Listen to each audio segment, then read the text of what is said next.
In this video, we want to talk about the distinction between data, type, and new type. Three keywords that can be used in order to define new data types, yet they all have their distinct purposes, and we want to talk about when to use which.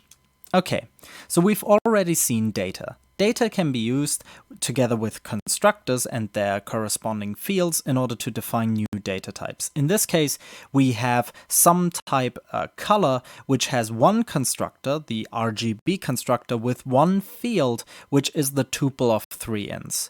Of course, it could have multiple fields, but in this case, it only has one. We've already seen how that works in another video. Type is an alias for types. So in this case, we say that a palette is the same as a list of color. The alias means that within type checking, they are considered the same.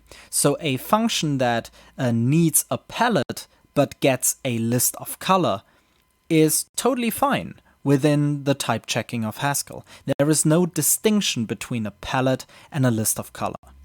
And as we can see with our color type, having this one constructor doesn't really make sense. So we could also use type in this case, where a color is the same as a tuple with 3 ints, and a palette is the same as a list of color. So actually, a palette is also the same thing as a list of tuples with 3 ints in them.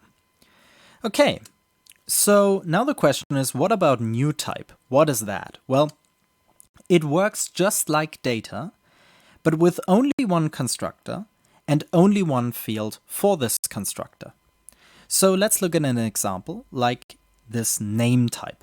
In this case, we have one constructor which is called name. It is totally fine to have the same name for the constructor as for the type, with one field which is of type string. Okay, so why is this helpful? Why don't we just use data? Well, new type has this restriction that there is only one constructor and only one field. So the constructor clearly signifies a new type. This is not like the type alias where we say type name equals string, right? Because in this case, a string is the same thing as a name. And maybe for some reason we do not want that. So new type helps us create a new type. But again, data can do that too, so why would we use new type? Is there any reason for it? And yes, there is. The new type and the type of the field are in direct correspondence. In a mathematical context, we would call it isomorphic.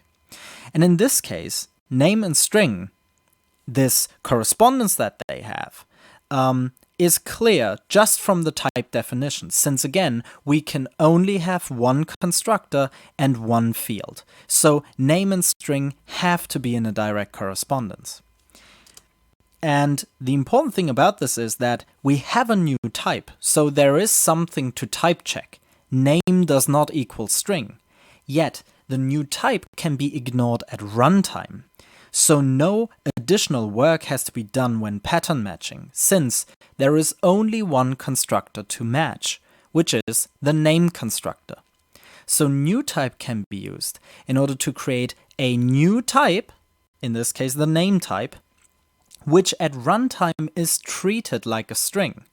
But don't be fooled, you cannot use name like a string, since it is a completely new type.